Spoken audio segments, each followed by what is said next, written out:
John was working in his science lab, got blasted by gamma rays. Now he's Smash Trivia John, always smashing. He's friends with Ruffalo, crushing on Maslany, and also Sydney Sweeney. John's here saying, hello my gamma friends, welcome to the show, the Gamma Analysis Podcast.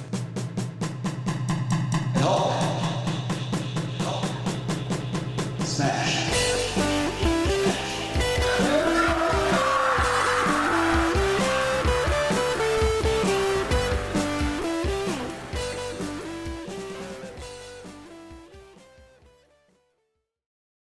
Hello, my Gamma friends. Welcome to the show. I'm your host, Smash Trivia John. You can find me on Twitter, Facebook, YouTube, TikTok, and Instagram by searching Smash Trivia.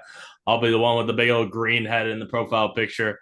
This is the Gamma Analysis. Basically, I'm going to review everything Hulk, all the movies, TV shows, and I also do random other geeky films. Hope you enjoy Smash Trivia Presents the Gamma Analysis. I want to ask everyone listening, if you please do sign for me. Please share the hell out of this podcast with all your friends. If you don't, Hulk will be angry. Now let's smash right into this episode. Today's episode is a review of the 70s Incredible Hulk TV show, Season 2, Episode 11, entitled Wildfire, and we're doing this with Keith. Hey, how you doing, Keith? I'm doing good. I'm gonna do my oil tycoon voice this entire episode, being a oil kind of episode. No, I'm doing great, man. How you doing? Doing all right. This was a really fun episode. I think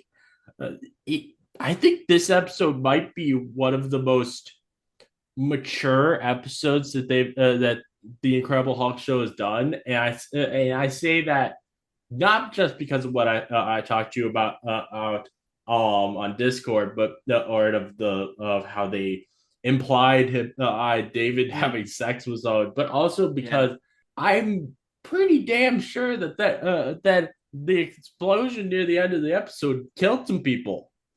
Oh my god! In real life. No, I mean, like I mean, not on set. Within the context of the show. I feel like they I don't think everybody got off of there in time. It definitely seemed like the explosion would have eviscerated some people. 100%. I think that you're right. That's a very good point. That the idea that not everybody makes it out of this one. It might not have been characters that we got to know their names, but it certainly came close, because the one guy who kind of is the sassiest guy on the oil rig, he seems to get quite injured to the point where he's not sounding like himself anymore or looking like himself. But yeah, some other guys for sure must have gone down. But yeah, this was a great one. I think the difference between the last episode we saw and this felt much better to jump back into doing the Hulk with. And it was just a shame in my opinion, we had such a dud last time. Yeah. It's interesting to me how so I was looking at the dates that these episodes released back in the 70s. This episode would have been the mid-season premiere of Air Season 2. Okay. Which is interesting to me, because I would have thought they would have wanted to put the next episode that we're going to be reviewing as the mid-season premiere, because it feels more important. It does. It feels like a more return to form, return to the main plot, instead of just a one-off kind of could be anywhere in the season episode. Yeah. But this is still for that kind of, like, there's the serial episodes and then there's the episodic episodes. The serial ones, you get to see Jack McGee, you get to see him like write in his journal. The episodic episodes, you get to see him just affect other people's lives. I'd say for one that is more more episodic in this case, this was a strong episodic episode. I really enjoyed it. I had so much fun watching this episode. I think there's so many moments that are hilarious. Particularly with the first Hulk out in the episode. I found it so funny. We see David Banner stuck in a not barrel because that's made Yeah, of wood, but yeah, I don't oil know. barrel. Oh, okay, No, oil barrel. they would call them metal oil barrels or oil Uh, drum.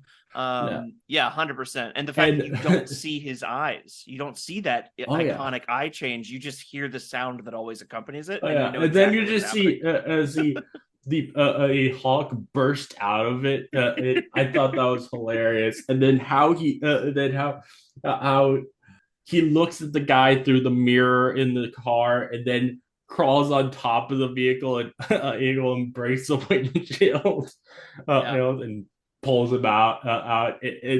It's also funny, and then like near the end of this first talk out, he starts listening to the radio, and I think that he started to like this lady on the radio, and he wanted to take her with him or something, and that's why he ripped the radio out. whether he's David or whether he's Hulk, he's always a romantic first, and I appreciate that. What a flirt! Yeah, this was a particularly good episode of The Bachelor. I mean, of the Hulk. Um, Now, when we were watching I started watching it. My wife was in the room, and the whole like recap, how they give you a rundown every episode in the intro. Mhm. And it comes to the point where they say him believed to be dead, David Banner, and my wife goes, "Dead? People think he's dead, but they see him every episode. People see him all the time." I was like, "Yeah, but you couldn't just take the picture and go like Google about it or like post about it on social media. You're like, no one needs to know who this drifter is, this random guy. You just the only thing that's suspicious about him is how much he hesitates before saying his last name every week. He's like, my name's David Blakeman. Blakeman. I almost blanked on what my name was, but it's Blankman."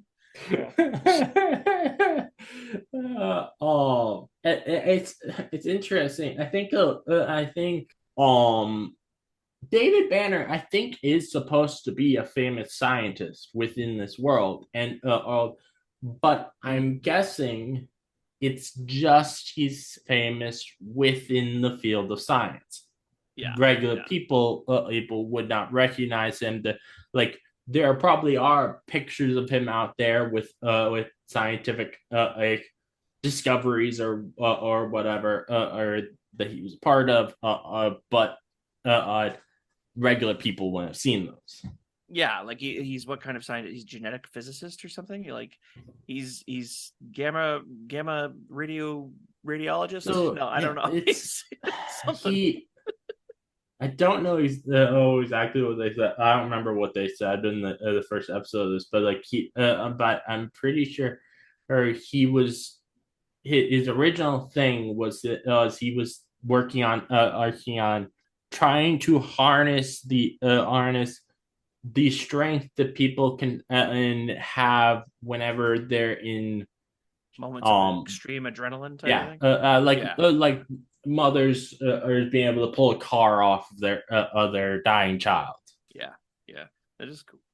I mean, it's one thing I love about going back to this show all the time, and the idea that my wife brought up was, whether people would recognize him is it really does show the difference compared to then and now, the 70s and nowadays, how the world felt both smaller and way vaster because you didn't have an easy access to somebody living anywhere like you do today. But it also felt much smaller in the sense that you could live in your little town and never meet anybody outside it, and that would be your universe. And that's kind of it. Yeah, like those differences between now and then are so interesting to me. As you know, I like whenever they have like amounts of money in the show, I'm always comparing them to what they would be in present day, or like or I remember when we had the episode of them flying on a plane, and how I told you I hadn't realized that before 9/11 there was you didn't have to have an ID and stuff like that. It's also that's kind of stuff is so interesting to me. Well, even the first couple shots of them on the oil rig, they're all wearing bell-bottom jeans, and my wife was like, "I don't think you can wear that on a work site, can you?" I said they didn't know they could make pants in different shapes back then. That's how strange it was. They also less did not. They also did not know back then that asbestos is extremely dangerous. Maybe you don't want to wear an entire suit made out of it. But you look so cool in it. Or almost as cool as Ray's the almost villain of this episode, which I really enjoyed that he did not end up being the bad guy. Ray wears a Canadian tuxedo at the restaurant, which is a denim jacket and jeans. And I respected that. I felt at home when I saw that. No. One thing in this episode, it's a very small thing, but I think what was cool is it didn't have to be David asking the girl out. She asked him out, which I think is a very progressive thing for the 70s. Oh, 100%. And then on top of that, she really gives him like every drifter's excuse. There's no question in his mind or her mind about what they're doing, which is one night of casual sex. They don't know where it's going to go. I assume they had sex. We can assume that they had I'm pretty sex, sure that's what they were implying. And I'm also pretty sure that they also implied at the end that he wrote her some smut. Ooh, yes, in Francais. Yeah, that was awesome. Hilarious. When it's hilarious to me is how like, she was "What's the rest?" it's the rest of it is written in French. Oh, okay. So David be writing some very mature stuff down on there. I really like and it's always is his type. And we talked about his type being blondes. It's funny to me that both episodes, this one and the next one, have brunette love interests, and they're both like, I know that is it Linda, I think in this one, Linda is not a doctor, but she is an intellectual. She's a very intelligent person. She can speak several languages. She's trying to hack it in New York, and is a little intimidated by the big city, but like that's the type of woman he's into, and that's mad respect for you, David. She's also cute as a button. So it was a really nice cast of characters. They immediately make, because these episodic episodes make you go, okay, you're never going to see these characters again, likely. You have to care about them in 40 minutes in order for the episode to work.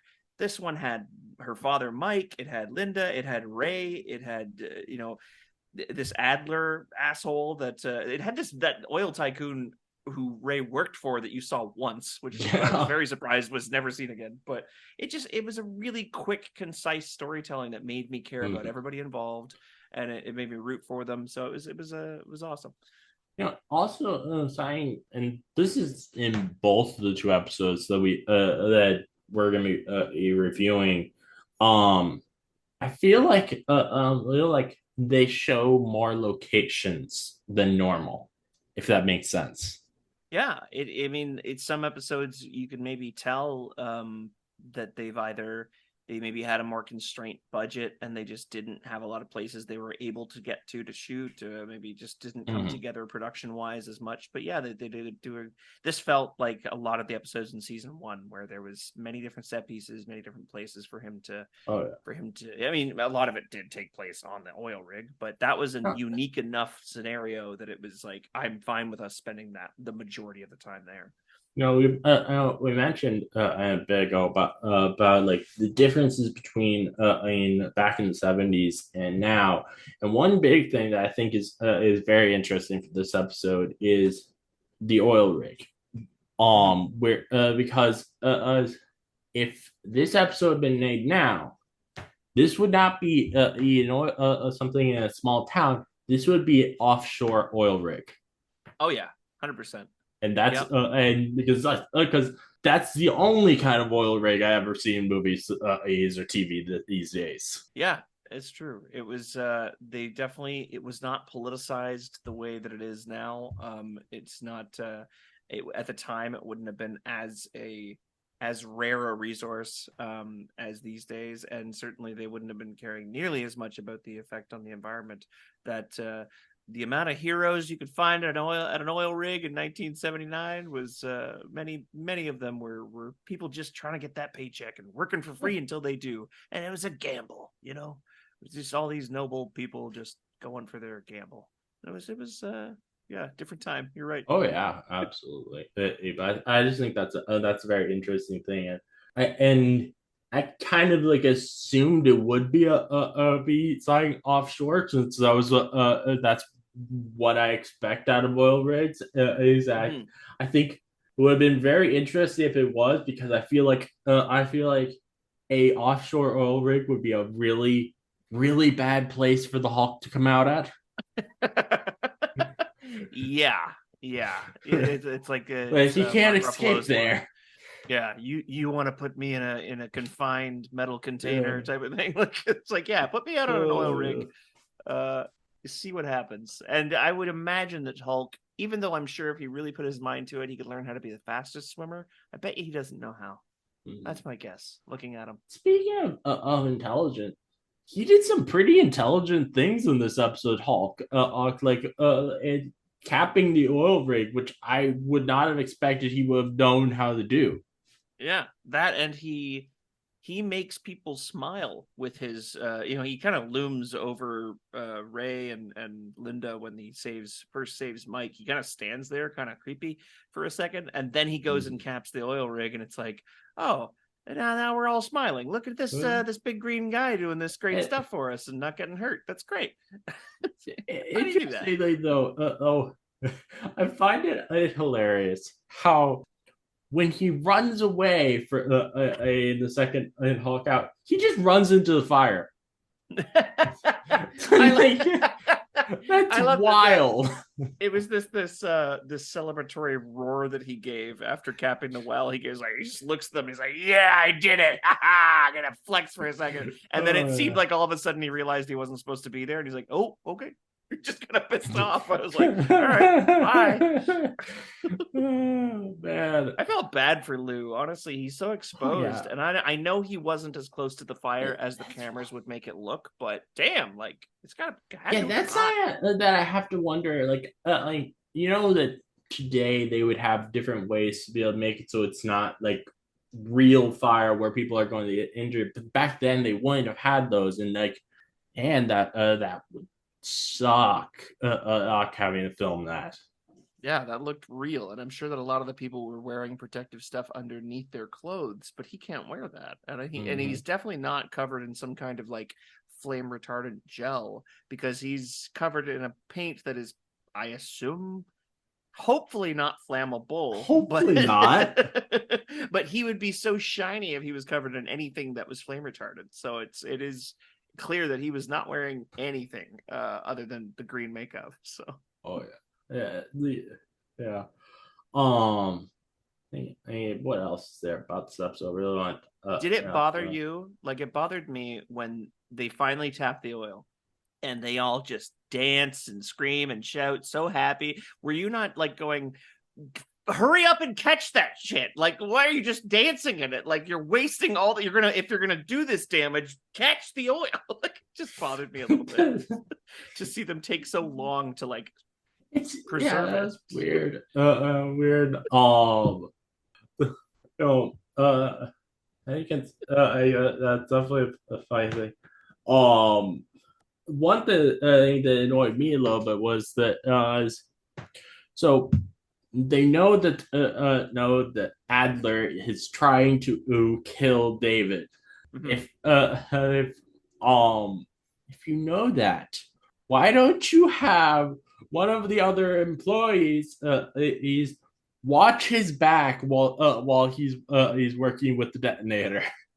Yeah, I mean, Like, there's several points where they could have done more to stop Adler, and even when he brings it up to Mike, Big Mike Callahan, he says there's a man trying to kill me and he's trying to sabotage Wildfire. It's like, no, I get it. They tried to kill you and sabotage Wildfire. Well, doesn't that surprise you? Well, the killing part maybe, but not the sabotage. And I was just like, you don't seem surprised even a little bit that either has happened. He wasn't even bothered by it. It's like this guy should be having security detail. Just put up a couple people on corners of the rig. Them not having someone there to watch David's back is kind of I feel like reinforces my idea that I think that people did die die during the explosion because we don't see nearly as many people there after that. That's true. It's true. And they don't, they know what they signed up for, but it's still, there's no time to mourn. The few, well, that same time though, okay, so they have the paychecks at the end and they talk about how Adler doesn't get his because he's making license plates now for a living. And then the other one's for David. But would that mean that everybody survived? It doesn't seem like it. It feels like if anything, maybe everybody's just injured at the very least. But there's a lot less guys. You're right. They only showed like a couple people actually injured in the building afterwards after the explosion. So I don't know. It's interesting though. I wonder whether we will actually in the future see him go to New York and meet up with the girl. One thing I'm really wondering about at the end of the episode is, do you think that we will actually see David go to New York at some point and meet up with her?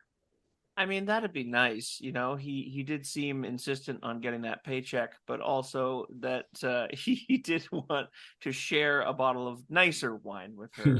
I mean, he certainly, to me, this is a character that, yes, she was giving him full permission to just have that one night stand and have it be the end of it. But at the same time, this is the one I think I've liked the most for quite some time. I mean, I didn't even like Carolyn, his second wife, that much. That was like a 2-episode arc, I think. But Linda's cool. I like Linda. I think I hope we get to see that.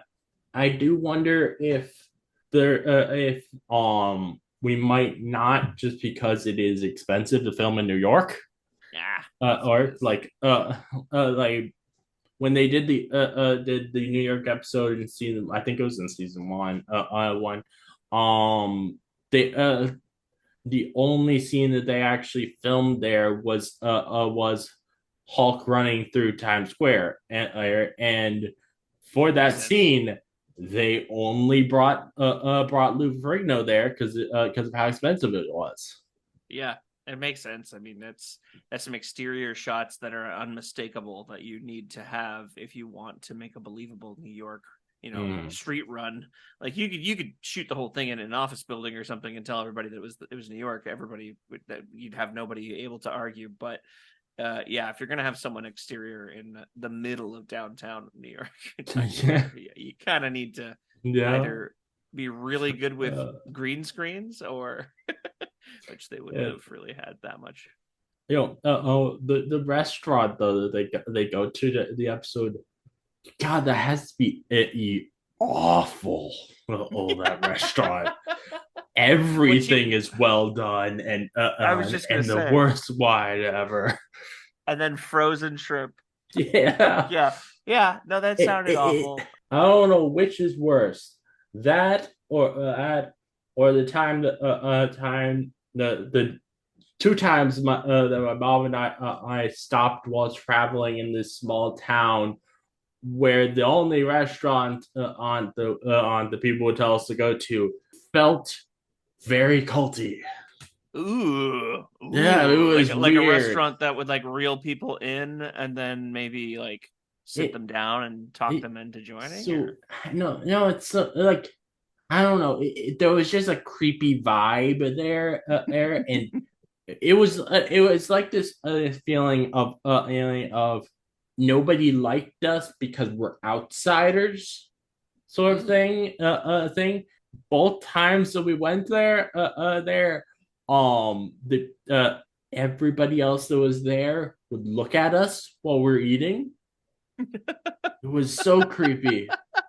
That sounds like and a the food also and the food also was not good either. So but yeah, I do like when he said, she says the only fancy thing about it is that the tablecloths aren't made of plastic, and then he drinks the wine and he says, "Oh, the wine is." It's like I knew I could count on you to Oh agree. yeah, Yeah, that was funny. that I was really funny. Can we talk about Ray for a short minute? I Okay. had enjoyed the fact that this guy who seemed like the obvious villain.